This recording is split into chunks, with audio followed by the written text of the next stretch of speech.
Lors de son raid sur une maison ordinaire du Tennessee, la Fondation SCP ne s'attendait pas à découvrir quelque chose d'aussi horriblement bizarre. Leur objectif était simple, direct et standard: accéder à la propriété et arrêter le propriétaire, connu pour être un membre haut placé de Caviardé, un groupe d'intérêt anormal. La Fondation étudiait la découverte de l'équipe de récupération après que le bélier ait enfoncé la porte, ce qui a surpris même les plus grands experts en phénomènes anormaux. La maison elle-même, bien qu'elle ait pu sembler discrète de l'extérieur, n'avait rien de normal. Des odeurs putrides forçaient les agents de la Fondation à avoir des hauts le cœur sous l'effet de la puanteur. Un agent qui avait été le premier à entrer se plia en deux et commença à avoir des hauts le cœur à cause de l'odeur de nourriture pourrie qui envahissait la maison. L'agent fut précipité à l'extérieur, où il vomit aussitôt dans son casque tactique. Après avoir protégé leur visage avec des respirateurs, des masques KN95, des bandanas improvisés ou tout ce qu'ils trouvaient, les agents de la Fondation avancèrent à l'intérieur, les déchets craquant et se déplaçant sous chacun de leurs pas. Le sol était couvert de bouteilles jetées, d'emballages alimentaires, de journaux et de verres brisés. Les lampes torches illuminaient les murs sales et poussiéreux. De la moisissure couvrait les coins supérieurs des plafonds, garnis de toiles d'araignée. Tout le monde était en état d'alerte maximale, prêt au cas où censuré. Leur cible est apparue au coin d'un mur, brandissant une arme à feu ou un couteau pour défendre son domicile. Il était actif dans un groupe d'intérêt reconnu. Il bénéficiait également de l'avantage supplémentaire des lois Stand Your Ground du Tennessee, qui lui permettaient d'utiliser la force létale en légitime défense tant qu'il se trouvait chez lui, un endroit où il avait le droit d'être. La maison montrait peu de vie, hormis le bruit des déchets déplacés par les rats et les opossums cherchant à manger. La cible insaisissable avait sans doute quitté la ville avant l'arrivée de l'équipe de récupération. Il était soit devenu paranoïaque à l'idée d'une visite de la Fondation SCP et avait fui, soit il avait été averti de l'envoi d'une équipe pour l'arrêter. Il n'était pas seul, d'autres membres de Redacted auraient pu le prévenir. La Fondation allait bientôt retrouver ses contacts dans le groupe d'intérêt pour les interroger. Cependant, il n'y avait aucune raison de ne pas être minutieux. Même s'il ne se cachait pas quelque part dans la maison, Redacted avait peut-être laissé par inadvertance un indice sur l'endroit où il se rendait. L'équipe de récupération a fouillé toute la maison, pièce par pièce, chacune aussi sale que l'autre, progressant à travers des déchets jusqu'aux chevilles. Impossible qu'une personne vive comme ça. Certains membres de l'équipe soupçonnaient qu'il s'agissait d'un lieu secondaire, réservé aux activités anormales de Redacted et que la cible résidait probablement ailleurs. Mais après tout, peut-être qu'il aimait la saleté. En quelques minutes, le bâtiment a été sécurisé et l'équipe de récupération a effectué une prise de contact radio avec le centre des opérations du site 23. Ils les ont informés que l'oiseau s'était envolé, leur cible était introuvable. Bien sûr, ce n'était pas une nouvelle que le commandant opérationnel voulait entendre. Pour éviter que le raid ne gaspille les ressources de la Fondation, le commandant a ordonné à l'équipe de récupérer toute preuve d'activité anormale. Une fois que l'ordre a été donné à la radio, certains membres de l'équipe de récupération ont lancé avec sarcasme que la chose la plus anormale dans cette maison, c'était simplement à quel point elle était dégoûtante. Il s'est avéré qu'ils étaient loin d'avoir raison. En fouillant la maison, les agents de la Fondation, mécontents, ont mis de gros gants en caoutchouc et ont trié à contre-cœur les déchets. Il leur faudrait des heures, voire des jours pour tout nettoyer. Cela prendrait encore plus de temps s'ils devaient vérifier chaque canette écrasée et chaque reste de nourriture moisie et infestée d'asticots. L'équipe s'est répartie en petits groupes, chacun gérant une zone distincte de la maison. Personne n'était enthousiaste à l'idée d'être responsable du nettoyage de la cuisine, qui ressemblait davantage à un site contaminé à haut risque biologique qu'à un environnement sain pour préparer des repas. Pendant qu'ils travaillaient, les agents tentaient d'alléger l'atmosphère avec de l'humour, plaisantant sur le fait que la cible était clairement un homme célibataire, ou qu'ils allaient peut-être le retrouver enterré sous l'un des nombreux tas d'ordures. Le peu de légèreté apporté par les plaisanteries disparut rapidement au moment où un agent dans la cuisine découvrit quelque chose d'encore plus écœurant que l'odeur. Des taches rouge-brun foncé, semblables à de la rouille, étaient incrustées sur les plans de travail de la cuisine. D'autres taches étaient présentes sur les appareils électroménagers, les poêles sales dans l'évier et la porte du réfrigérateur. Au début, cela ressemblait à la saleté et la crasse présentes ailleurs dans la maison. Ce n'est que lorsqu'un des agents dans la cuisine aperçut une odeur nettement cuivrée qui traversait son masque KN95, ils ont tout de suite reconnu cette teinte brun rougeâtre familière.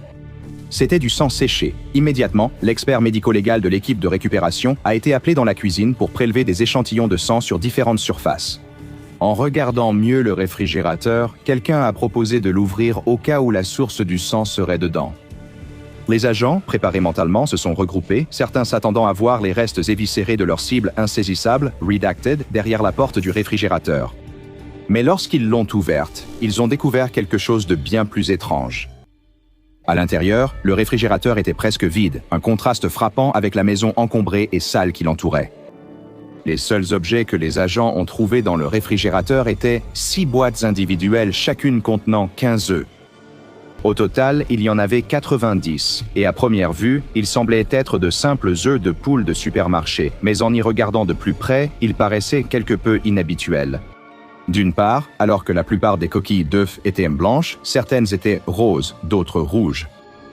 Se regroupant à l'extérieur près de leur véhicule de transport de la Fondation, l'équipe de récupération a installé un laboratoire d'examen rudimentaire pour examiner de plus près ces œufs extraordinaires. Dans un examen du rapport de cas compilé à propos de ce raid particulier, le commandant opérationnel du site 23 a exprimé son scepticisme. On a supposé que l'équipe de récupération avait procédé à un examen dans le laboratoire temporaire pour s'éloigner de la maison et de ses odeurs fortes. La validité de cette affirmation reste inconnue. Ce que l'on sait, c'est qu'un examen plus approfondi des œufs a révélé suffisamment d'anomalies pour que tout le contenu du réfrigérateur de Redacted soit placé sous la garde de la Fondation. Les œufs étaient eux-mêmes considérés comme de la contrebande anormale.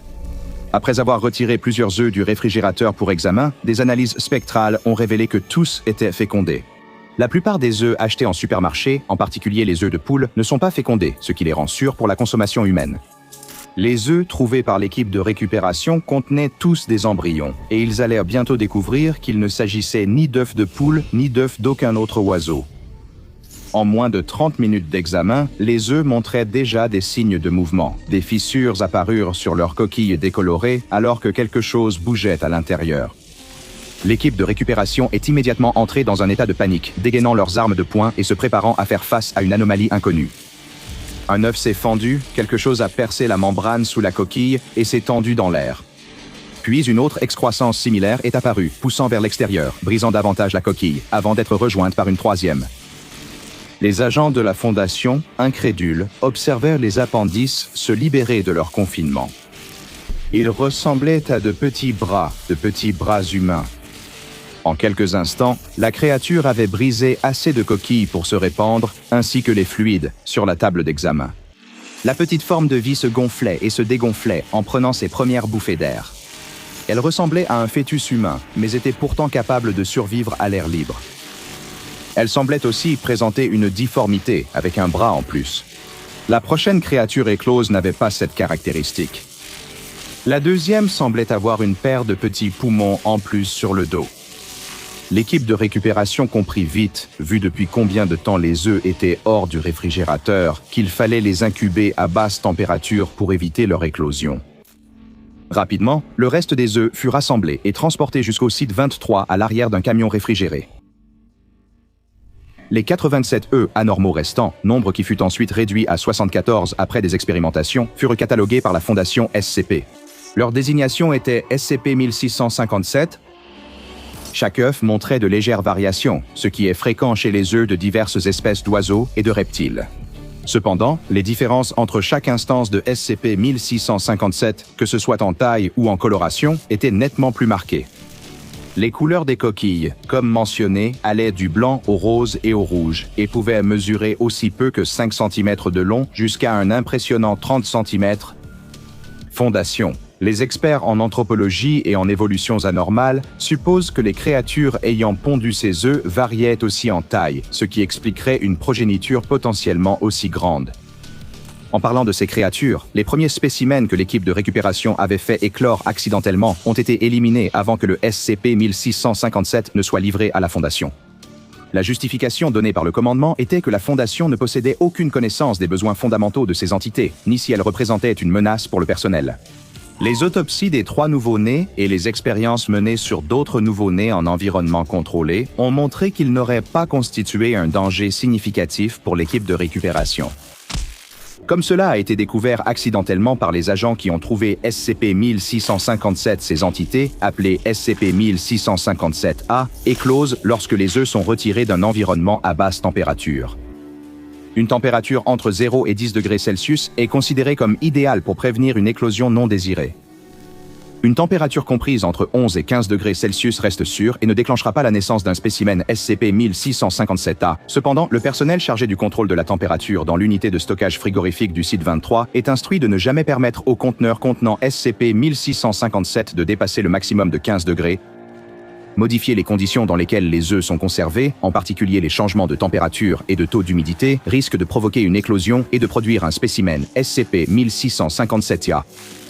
Tout test impliquant ces œufs, y compris l'éclosion de nouveaux spécimens SCP-1657-A, est interdit, sauf si l'autorisation est accordée par au moins 3 membres du personnel disposant d'une habilitation de niveau 3. Avec 3 spécimens morts à l'arrivée, tous les exemplaires de SCP-1657 ont été remis à une équipe de recherche de la Fondation afin d'examiner plus en détail les fonctions biologiques et le comportement de SCP-1657-A. Un groupe témoin initial de 6 œufs a été retiré du stockage à froid et autorisé à éclore, comme les créatures qui étaient sorties des œufs sur place. Ces entités ressemblaient beaucoup à des nourrissons prématurés. Ils ont continué à conserver cette ressemblance en mûrissant, mais à un rythme considérablement accéléré. Chacun atteignait la maturité dans les 13 jours suivant l'éclosion.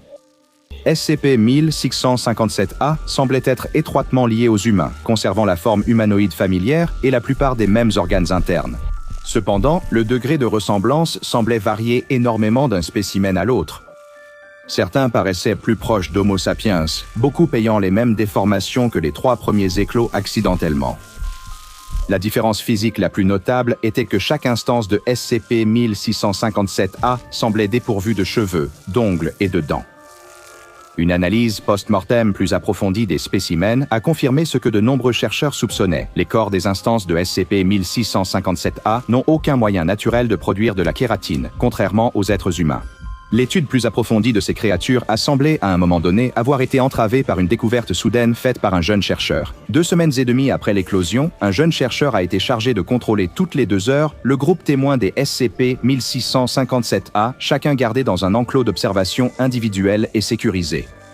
Le chercheur a constaté que les 6 entités étaient mortes dans leurs enclos.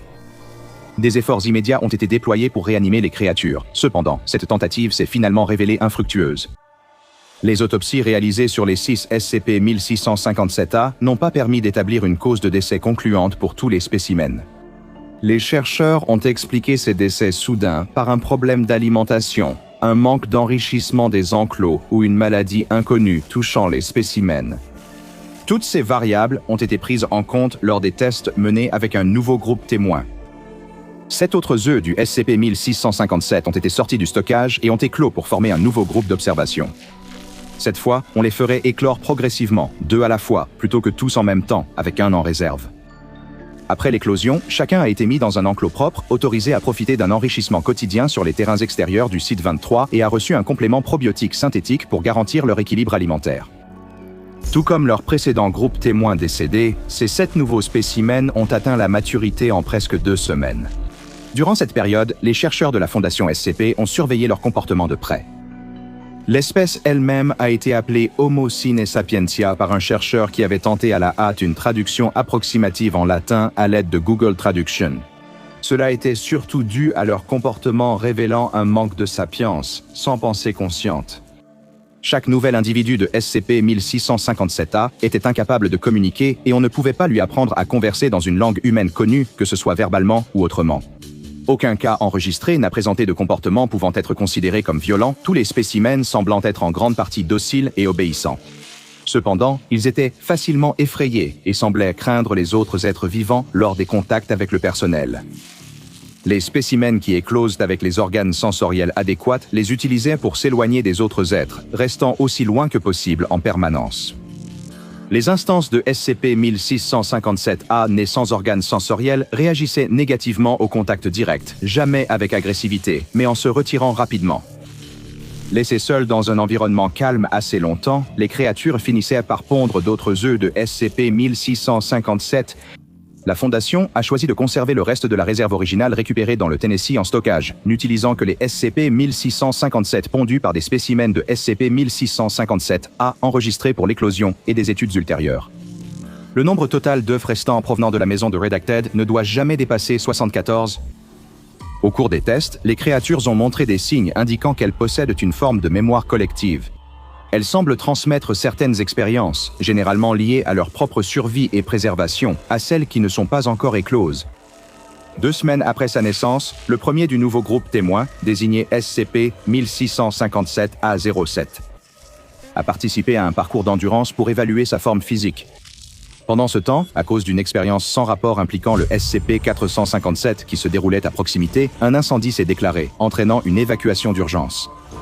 Après l'activation des systèmes anti-incendie du site 23 et la confirmation par les équipes de maintenance que la zone était sûre, les chercheurs sont revenus pour découvrir que le SCP-1657-A07 avait péri dans l'incendie. Cependant, l'examen des images de sécurité de l'incident a révélé que la créature n'avait pas été piégée par le feu, mais s'en était approchée délibérément. Les caméras l'ont filmé s'approchant des flammes et les examinant avec curiosité. Il manquait clairement des instincts de survie nécessaires, voire même de la perception sensorielle, pour être dissuadé par la chaleur intense du feu. Le spécimen est ensuite mort, mais ces images ont incité les chercheurs à approfondir l'étude des instincts de survie des futurs spécimens SCP-1657-A. Les experts en évolution anormale ont estimé qu'aucune espèce, même anormale, ne pouvait survivre sans un instinct naturel pour se protéger du danger. Ainsi, de nouveaux spécimens SCP-1657-A ont été exposés à des stimuli dangereux similaires après avoir atteint leur maturité. Lorsqu'ils ont été exposés au feu, les nouveaux-nés SCP-1657-A09 et SCP-1657-A10 ont montré une aversion claire pour les flammes et la chaleur. Cela ne correspondait pas au comportement manifesté par leurs prédécesseurs décédés, SCP-1657-A07.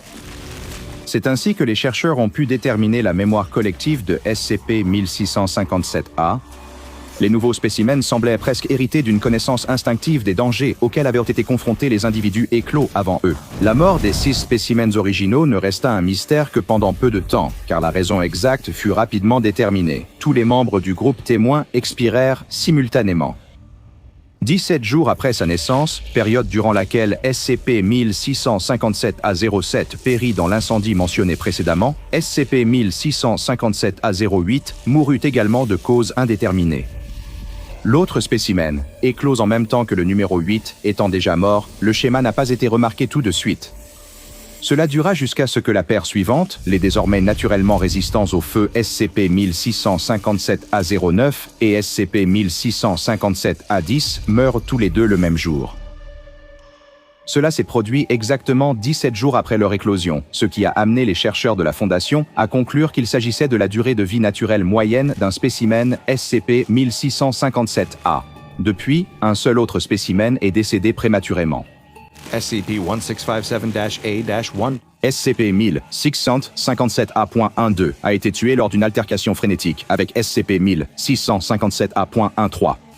À la suite des tentatives des chercheurs d'observer comment 2 instances de SCP-1657-A interagiraient naturellement entre elles, toutes les futures instances de SCP-1657-A doivent être contenues dans des chambres de confinement humanoïdes séparées. Cela permet d'éviter les affrontements violents accidentels ou des problèmes de socialisation lors de leur maturation. Le site initial où l'ensemble des œufs de SCP-1657 a été récupéré a finalement été évacué. Une analyse médico-légale complète du bâtiment a permis de déterminer que le sang séché trouvé dans l'évier de Redacted correspondait génétiquement aux instances de SCP-1657-A.